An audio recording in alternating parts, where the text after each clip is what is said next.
Now this futuristic behavior starts in a society where people always think of the future. What will I do? What am I to do tomorrow? What am I to achieve tomorrow? And all these things, when they start doing, their attention goes to the right extreme. Now in this place we are very dangerously placed when we start looking for the future. And the future seeing is a imaginary stuff, is absolutely imaginary. Because what you think of the future doesn't exist. What exists is the present. You have to be in the present, not in the future. But people will say you have to be in the present. But how? We cannot. Either we are in the past or in the future. Because when the thought wave rises, it comes up and goes down. Another thought wave rises, goes up and comes down. Now, this thought wave which comes up, we go with it, but we don't see it's going down. Another thought wave that rises, we see that, but we don't see where it goes out. And so we are jumping on the cusp of these thoughts and we do not know. Perhaps we are in the past or perhaps with the future. But in the center of these two thoughts, there is the present. And we don't know how to take our attention there, which is a very difficult thing. And just to say that you should be in the center is not possible. All these things, you should do this, you should do that, is not going to work out unless and until there is light. For example, there is no light in this room. And you say, walk straight. You cannot walk because you can't see where is the passage, how to walk. Even if you order to whatever you please, you cannot just walk straight without touching any of these chairs because there is no light, you can't see. So one has to understand that in the futuristic life when we live, when we plan too much for the future, actually what we are doing, we are living in an imaginary world. We have many stories of people who lived in imaginary worlds and how they found that everything was destroyed.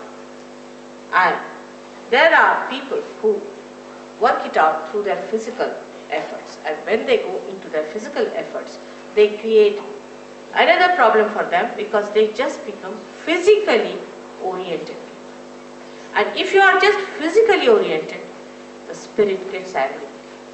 So the right side movement is for the people who are very meticulous. You see what you can call the people who are very particular about the time, and who are very firm about things, who are very dry people, and who are very straight and they won't tolerate any nonsense. That sort of people, you see, that you find normally, and that sort of people become a headache and they are very boring.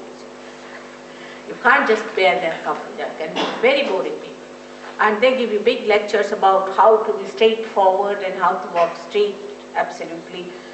In the nature, nothing is straight.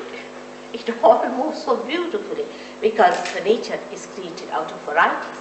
And variety brings the beauty. They don't think of beauty, they don't think of love or compassion, nothing. For them, it is a very meticulous world, and that's how they live. Such people are developing a big ego within themselves, as you see there in the yellow stuff in the head, called as ego. Let me show. Right. By the action of the left side, emotional side, we develop a superego, but by the action of the right side, we develop an ego. Now this ego is not easy to be seen, because if you have a superego, you have pains in the body, you are a miserable person, you have wrinkles on the face, and you look absolutely worn out. But if you have ego, then you look so dynamic. We can say that Hitler was the extreme of this ego business.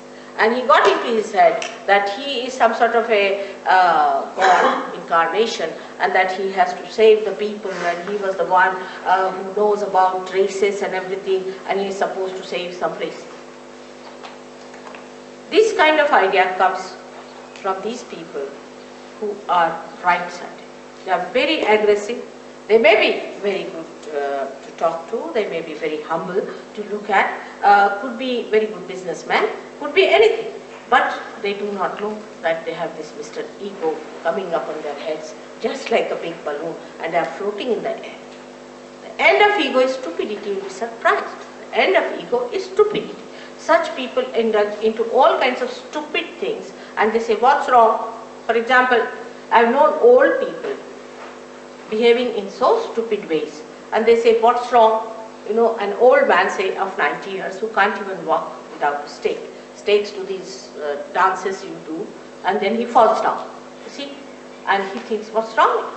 Like a lady I knew, she was about 85, she died from a horse falling down. Naturally, what else do you expect at 85? That's what is evident. For a lady of 85, she should settle down at home, look after her grandchildren. Maybe she might be having great-grandchildren, you see. Instead of that, why does she want to be 25-year-old lady to climb on a horse? So all such stupid things they do, and then they will say, what's wrong? There's nothing wrong in stupidity, what's wrong? But such people are a nuisance to the society, to others. The people who are superego are troublesome to themselves, but those are egoistical are troublesome to others.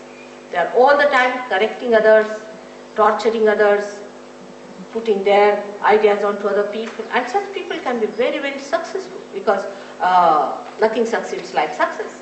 They go on hammering things into the heads of people, saying, now, this is true, and when you go on saying it, you should suddenly believe, yes, must be so. And such people are much more dangerous, I would say, from the superego type. But for people who do not know the tricks of the superego, they can be very, very, very dangerous, because they are very subtle. You cannot see them. They mesmerize, and they can possess you, and they can be very sly, and they can work out all sorts of methods which you are not aware of. So it is not easy to choose which is better, which is not better. Both things are wrong, to go to extremes on the right or to the